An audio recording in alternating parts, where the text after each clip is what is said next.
Area of ওভারলাইনটা heart, overline ওভারলাইনটা heart. চেস্টের যে অংশটা হার্টের উপরে বরাবর থাকে ওইটাই হচ্ছে precordium. Area of the chest overlying the heart. তো আমরা যখন প্রিকর্ডিয়াম এক্সামিনেশন করব করার আগে আমাদের কয়েকটা জিনিস জানা থাকা লাগবে। একটা হচ্ছে চারটা এরিয়া সম্পর্কে ধারণা থাকা লাগবে আমাদের প্রিকর্ডিয়ামের চারটা এরিয়া সম্পর্কে। কোন চারটা area? Mitral area, tricuspid, pulmonary area, aortic area. এখন মাইট্রাল এরিয়া কোনটা? আমরা যেই জায়গায় অ্যাপেক্স বিট পাবো সেইটাই mitral area. Normally apex beat আমরা লেফট ইন্টারকোস্টাল স্পেসে পাই, একটু এদিক ওদিক হতে পারে, কিন্তু যেখানেই আমরা অ্যাপেক্স বিট পাবো সেইটা হচ্ছে মাইট্রাল এরিয়া। অর্থাৎ মাইট্রাল এরিয়াটা কিন্তু ফিক্সড না। অন্য যে ট্রাইকাসপিড এরিয়া, এটা কোথায়? Left fourth intercostal space left fourth intercostal space just lateral to to the sternum. এটা হচ্ছে ট্রাইকাসপিড এরিয়া। তারপর এইটা কি left second? Left second intercostal space, pulmonary second intercostal space, আর অ্যাওর্টিক হচ্ছে রাইট সেকেন্ড ইন্টারকোস্টাল স্পেস। তাহলে এই চারটা এরিয়া সম্পর্কে ভালো ধারণা থাকা লাগবে। কি কি বললাম? Mitral area, tricuspid area, pulmonary area, aortic area.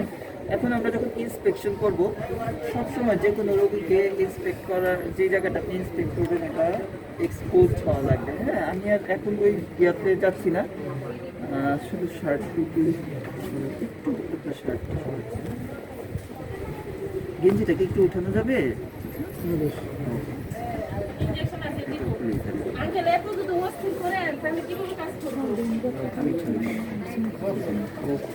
অসুবিধা হলে কিন্তু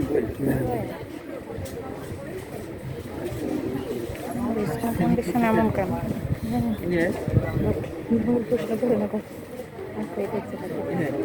তাহলে প্রিকর্ডিয়াম মোর অর লেস লেফট সাইডেই থাকে, যদি না কোনো কনজেনিটাল অ্যানোমালি না থাকে, যদি তার ডেক্সট্রোকার্ডিয়া না থাকে। তাহলে লেফটের দিকেই তাকাবো। ইন্সপেকশনে আমরা কি কি দেখি?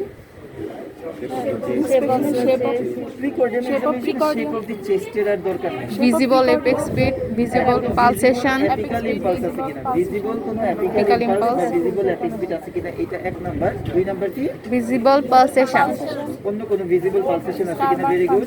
স্কার মার্ক, পাংচার মার্ক, কোনো পিগমেন্টেশন, এই ধরনের কিছু আছে কিনা। প্রত্যেকটারই ইম্পর্টেন্স আছে। যেমন ধরুন কোনো পাংচার মার্ক যদি থাকে বুঝতে হবে ওখান থেকে হয়তো কোনো পেরিকার্ডিয়াল ইফিউশন। কোনো যদি স্কার মার্ক থাকে বুঝতে হবে যে কোনো থোরাসিক সার্জারি হয়তো কোনোটা করা হয়েছে। ঠিক আছে। আর ভিজিবল অ্যাপিক্যাল ইম্পালস বা ইনডোর ভেইন থাকলে ওগুলোরও বুঝতে হবে যে কোথাও কোনো অবস্ট্রাকশন আছে। আচ্ছা, তাহলে আমরা এইভাবে করে দেখবো। একটু ওই পাশে কাজ হয়ে দেখবো। আমরা তো ডান পাশ থেকে পেশেন্টকে দেখবো। পেশেন্টকে এত দূরে রাখবেন না, একটু কাছে। না না না, ইন্সপেকশন তো দাঁড়াই। না না,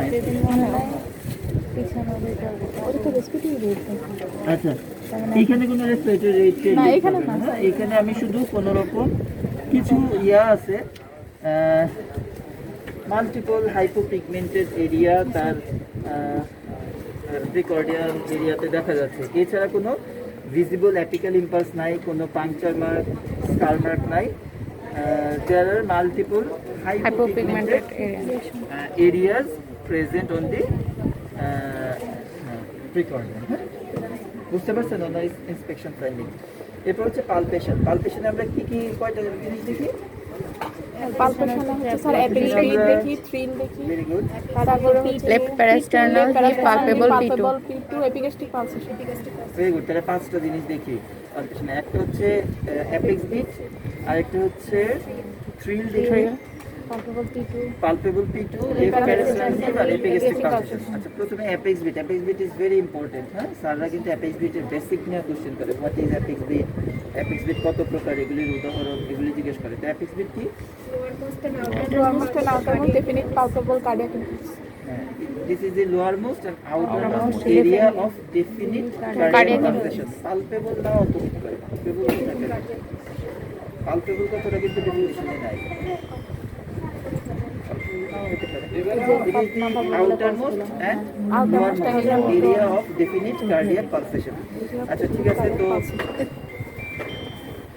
ইউজুয়ালি যেহেতু লেফট ফিফথ ইন্টারকোস্টাল স্পেসে পাই, আমরা ওই অনুমান করে হাতটা রাখবো। সবসময় পাম দিয়ে দেখবো এবং এই জয়েন্টটা যাতে এইরকম না থাকে, এটা এরকম থাকে। হ্যাঁ, আমরা left fifth intercostal space usually নিপলের একটু নিচে থাকে।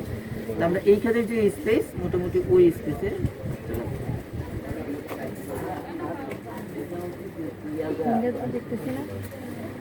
হুম হুম যে যেভাবে পায়। যদি কোনো কারণে আপনি অ্যাপেক্স বিট না পান তাহলে কি করবেন?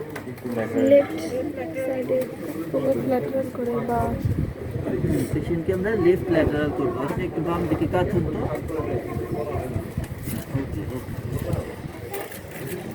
লেফট ল্যাটারাল করলে কি হয়? হাড়টা হচ্ছে চেস্ট ওয়ালের দিকে চলে চেস্ট আসে। ওয়ালের আরো কাছাকাছি। অ্যাপেক্সটা চেস্ট ওয়ালের কাছাকাছি আছে। হ্যাঁ, আমি মনে হয় পেয়ে গেছি। এইখানে ওনার অ্যাপেক্স বিট আপনি যেখানেই পাবেন আঙুলটা সরানো যাবে না, ওখানেই ওই আঙুলটা থাকবে। তারপরে আপনাকে কাউন্ট করতে হবে আপনি কোথায় পাইলেন। দেখেন এইটা হচ্ছে মোটামুটি চোখে বোঝা যাচ্ছে এই জায়গাটা ওনার উঁচু, তাই না? এটা হচ্ছে সেকেন্ড ইন্টারকোস্টাল স্পেস, এটা থার্ড, ফোর্থ, ফিফথ। তাহলে ফিফথ ইন্টারকোস্টাল স্পেস আপনাকে মাপতে পারেন মিড লাইন থেকে কতটুকু দূরে, অথবা আপনি মিড ক্ল্যাভিকুলার যে লাইনটা থাকে এটার ল্যাটারালি না মিডিয়ালি এইভাবেও কমেন্ট করতে পারেন। তাহলে আমি আর মাপলাম না, আমি দেখলাম যে apex beat is palpable on left fifth intercostal space along the midclavicular line. Medial বা ল্যাটারাল আপনার যেটাই মনে হয় mid clavicular line. Apex beat সম্পর্কে স্যার অনেক সময় প্রশ্ন করে অ্যাপেক্স বিট কত প্রকার, যেমন হিভিং আছে, থ্রাস্টিং আছে, ট্যাপিং আছে। নরমাল তো আছে, নরমালের বাইরে কি অ্যাবনরমাল গুলোর কথা বলতেছি, যে হিভিং, থ্রাস্টিং, Thrusting, tapping. ট্যাপিং এগুলির উদাহরণ জানতে হবে। হিভিংটা কেমন? হিভিংটা হচ্ছে ফোর্সফুল সাসপেনশন। ফোর্সফুল এবং সাস্টেইন, জোরে আপনার হাতে ধাক্কা দিবে এবং ধাক্কাটা কিছুক্ষণ সাস্টেইন করবে, আপনার যে ফিঙ্গারটা এটাকে কিছুটা উপরের দিকে তুলে দিবে। এটা আমরা পাই সাধারণত লেফট ভেন্ট্রিকুলার Hypertrophy. এটা কিন্তু লেফট হাইপারট্রফি ইসিজি যখন দিবে আপনাকে জিজ্ঞেস করবে এটা ক্লিনিক্যালি আপনি কি ফিচার পাবেন, তখন বলতে হবে কিন্তু যে Heaving apex bit. Heaving apex beat. এটা মনে রাখতে হবে কিন্তু হিভিং অ্যাপেক্স বিট আমরা লেফট ভেন্ট্রিকুলার হাইপারট্রফিতে পাই। আর থ্রাস্টিংটা কি? থ্রাস্টিংটাও ফোর্সফুল, লেস সাস্টেইন। তো এইটার উদাহরণ কি? Regurgitation, aortic রিগারজিটেশন।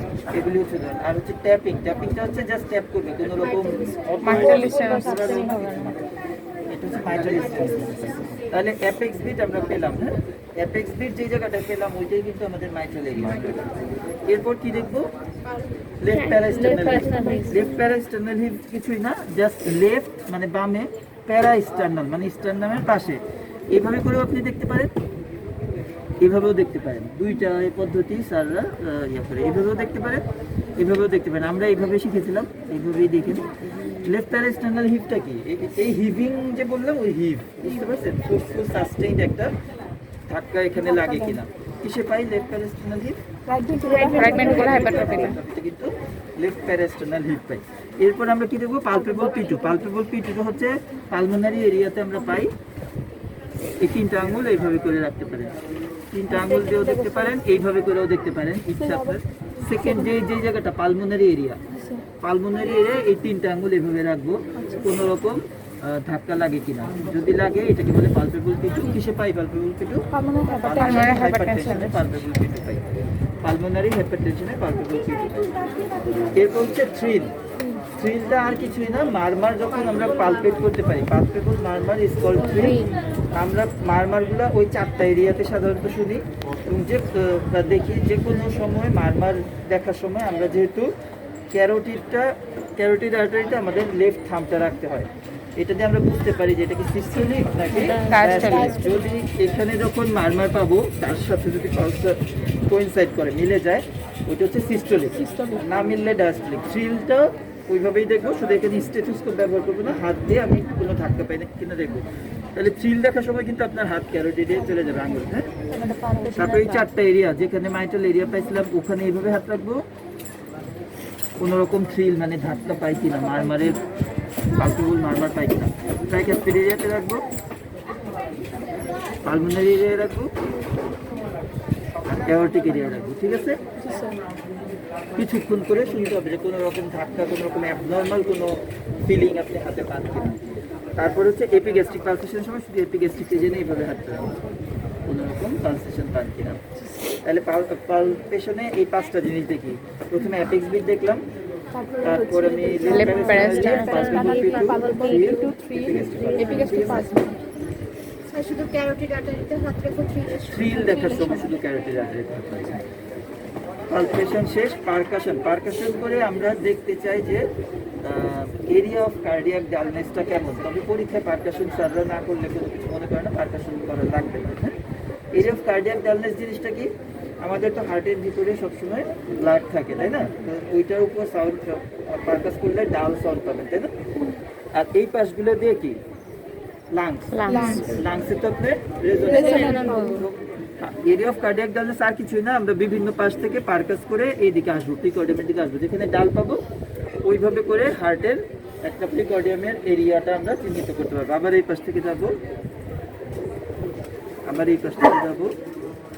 মানে প্রিকর্ডিয়াম কতটুকু, প্রিকর্ডিয়ামের ডালনেসটা কতটুকু আছে। প্রিকর্ডিয়ামের ডালনেস কিছু কিছু কন্ডিশনে বাড়ে, যেমন পেরিকার্ডিয়াল ইফিউশন। যদি পেরিকার্ডিয়াল ইফিউশন হয় তাহলে এটা বড় হয়ে যাবে না, তাহলে এরিয়া অফ কার্ডিয়াক ডালনেস বড় থাকবে না। বুঝতে পারতেছেন সবাই?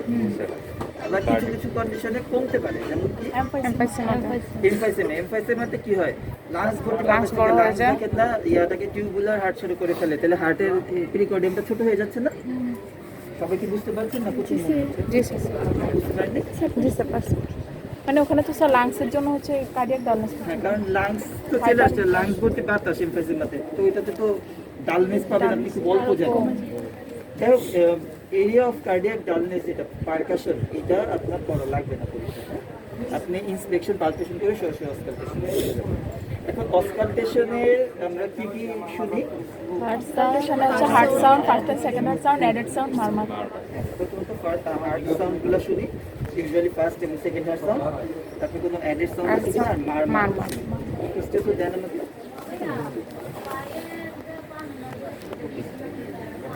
যদি পরীক্ষা আপনাকে বলে যে এক্সামিন প্রিকর্ডিয়াম, পরীক্ষা যদি বলে এক্সামিন প্রিকর্ডিয়াম, তাহলে আপনাকে ইন্সপেকশন পালপেশন সব করে আসতে হবে। আর পরীক্ষা যদি বলে যে এক্সামিন অসকালটেড প্রিকর্ডিয়াম, শুধু যদি এটা বলে যে অসকালটেড প্রিকর্ডিয়াম, হ্যাঁ একটু এইদিকে চলে আসেন, তাহলে অসকালটেশন।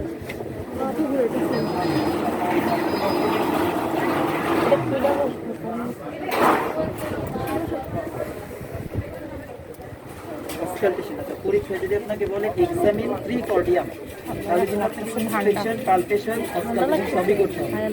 পরীক্ষা যদি বলে শুধু যে অসকালটেড প্রিকর্ডিয়াম, তাহলে শুধুই অসকালটেশন।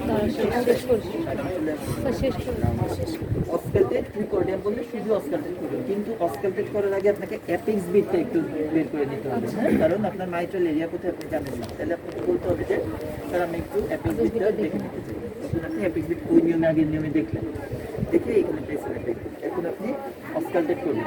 অসকালটেড করার সময় যতক্ষণ আপনি অসকালটেড করবেন আপনার এই থাম ক্যারোটিড আর্টারিতে থাকবে, ঠিক আছে? পেশেন্ট নর্মাল থাকলেই হবে। আপনি যখন আপনি অসকালটেড করবেন এটা চেক করে নেবেন।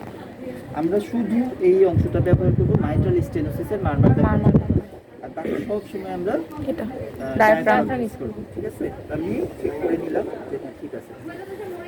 এখানে ক্যারোটিডে হাত চলে যাবে, আপনি মাইট্রাল এরিয়া আগে চেক করতেছেন। কি শুনতেছি? Heart sound, first sound, second heart sound, কোনোটা লাউড কিনা বা সফট কিনা। মাইট্রাল এটা স্টেনোসিস, এটাতে first heart sound loud, mitral রিগেজিটেশনে ফার্স্ট হার্ট সাউন্ড সফট। এই জন্য হার্ট সাউন্ডেরও যথেষ্ট গুরুত্ব আছে। মনে করেন আমি কানে দিচ্ছি, হ্যাঁ, তাহলে এইখানে আমি শুনতেছি কি first heart sound, second heart sound কেমন শুনলাম। তারপরে আমি শোনার চেষ্টা করব যে কোনো রকম মারমার আমি পাচ্ছি কিনা, অ্যাবনর্মাল সাউন্ড আমি পাচ্ছি কিনা। যদি পাই তাহলে আমাকে বুঝতে হবে এটা কি মাইট্রাল স্টেনোসিসের জন্য নাকি মাইট্রাল রিগেজিটেশনের জন্য। প্রথমে আমি মাইট্রাল স্টেনোসিসেরটা শুনবো। প্রথমে তো আমি এইখানে হার্ট সাউন্ড শুনলাম এবং মারমার খোঁজার চেষ্টা করলাম। তারপরে আমি কি করবো, মাইট্রাল স্টেনোসিসের মারমার দেখার জন্য এইটাকে আপনি বেলটাকে অ্যাক্টিভ করে নেবেন, ঠিক আছে? আমি বেল রাখলাম, এখানে আমার হাত থাকবে। পেশেন্টকে আমি বলবো আপনি একটু বাম দিকে কাঁথুন, বামে একটু কাঁথুন, বামে কাত করে পেশেন্টকে বলবো আপনি শ্বাস নিয়ে ছেড়ে ধরে রাখেন, শ্বাসটা ছেড়ে ধরে রাখেন। হ্যাঁ, তার মানে নর্মাল হার্ট সাউন্ড শোনার জন্য আমরা মানে পেশেন্টকে বলবো না, মানে অ্যাডেড সাউন্ড শোনার সময় তো আমরা পেশেন্টকে মারমার শোনার জন্য, এবং এটা শুধুমাত্র মাইট্রাল স্টেনোসিসের মারমার শোনার জন্য। পেশেন্টকে লেফট ল্যাটারাল পজিশনে নিব, বেল দিয়ে শুনবো এবং পেশেন্টকে বলবো আপনি শ্বাস নিয়ে ছেড়ে ধরে রাখেন। স্যার এটা তো প্রসিডিউর মানে এটা তো প্রসিডিউর সবাই কি করবেন, হ্যাঁ করবেন, এটা করবেন। হ্যাঁ না, আপনি প্রসিডিউরটা জানেন, তবে আমাদের এখানে তো মার্মারওয়ালা পেশেন্ট থাকে না, এটা এরকম লেন ডায়াফ্রাম দিয়ে, তারপর এটাকে বেল করে এখানে রাখছেন, ক্যারোটিডে হাত, পেশেন্টকে বাম পাশে কাত করে বলছেন শ্বাস নিয়ে শ্বাস নিয়ে ছেড়ে ধরে রাখেন। শুনলেন, শুনে তারপর আবার পেশেন্টকে এই পাশে করে ফেললেন, এটাকে আবার ডায়াফ্রাম করলাম, করে আমি একটু এক্সিলাতে শুনবো। মাইট্রাল রিগারজিটেশন এক্সিলাতে কি মাইট্রাল রিগারজিটেশনে মার্মার, এক্সিলাতে Radiates হয়। আমি এক্সিলাতে কোনো মার্মার পাই কিনা এটা একটু দেখবো, ঠিক আছে? মাইট্রাল এরিয়ার কাজ এতটুকুই। প্রথমে আমি ডায়াফ্রাম দিয়ে এখানে শুনবো হার্ট সাউন্ড কেমন, শুনবো, তারপর তারপর আমি হচ্ছে এটাকে মার্মার ঘুরাবো, বের করে পেশেন্টকে লেফট ল্যাটারাল করবো, সামনে ছেড়ে বন্ধ, তারপর আমি মাইট্রাল এক্সটেনশন শুনলাম, তারপর পেশেন্টকে আবার সোজা করে এক্সিলাতে দেখলাম কোনো রেডিয়েশন আছে কিনা, ঠিক আছে? এরপরে হ্যাঁ হ্যাঁ এটা আবার ঘুরে আর কোনো ঘোরাঘুরি নেই না। এরপরে আমি কী করবো, ট্রাইকাসপিড এরিয়া, ট্রাইকাসপিড এরিয়াতে আমি শুনলাম যে হার্ট সাউন্ড কেমন, কোনো মারমার আছে কিনা। এরপর পালমোনারি এরিয়া, অ্যাওরটিক এরিয়া, ঠিক আছে? শোয়া কাজ এতটুকু।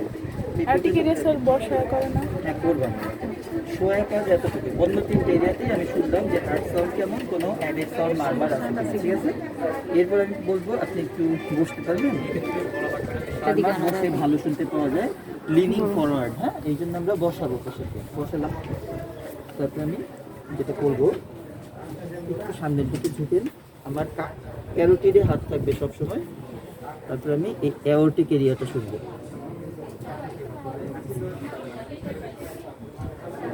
অ্যাওরটিক এরিয়াতে আমরা অ্যাওরটিক রিগারজিটেশন এবং অ্যাওরটিক স্টেনোসিসের মারমার শুনবো, হ্যাঁ?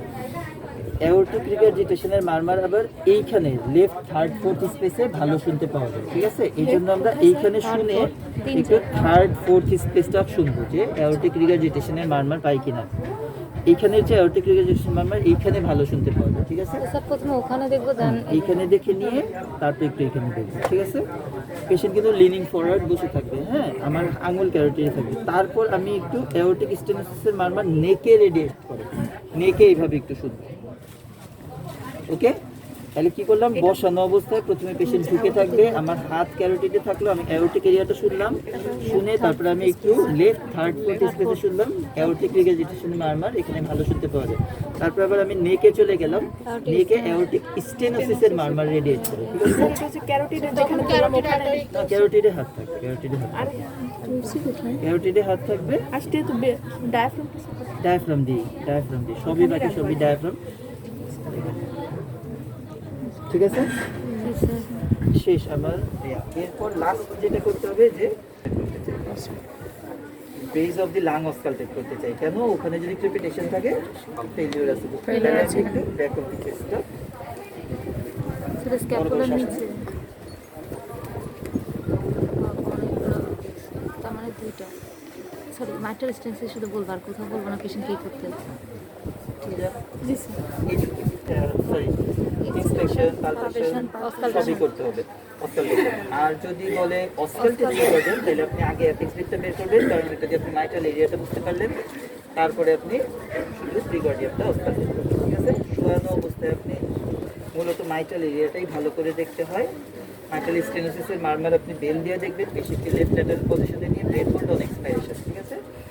আর মাইট্রাল রিগারজিটেশনের মারমার পেশেন্টকে সোজা করে ডায়াফ্রাম নিয়ে এসে এক্সিলাতে রেডিয়েশন আছে কিনা এটা একটু দেখতে হবে। তারপর ট্রাইকাসপিড এরিয়া দেখবো, পালমোনারি এবং অ্যাওরটিক এরিয়া দেখবো। তারপর পেশেন্টকে বসাবো লিনিং ফরওয়ার্ড, আমি অ্যাওরটিক এরিয়ার মারমার শুনবো, অ্যাওরটিক এরিয়ার মারমার বসে ভালো শুনতে পারবো। অ্যাওরটিক এরিয়াতে শুনে আমি প্রথমে লেফট থার্ড ফোর্থ স্পেসে শুনবো, অ্যাওরটিক রিগারজিটেশনের মারমার ওইখানে ভালো শুনতে পাওয়া যায়। এরপর আমি নেকে যাব, কারণ নেকে অ্যাওরটিক স্টেনোসিসের মারমার রেডিয়েশন আছে, ঠিক আছে? তারপর ব্যাক অফ দি চেস্ট।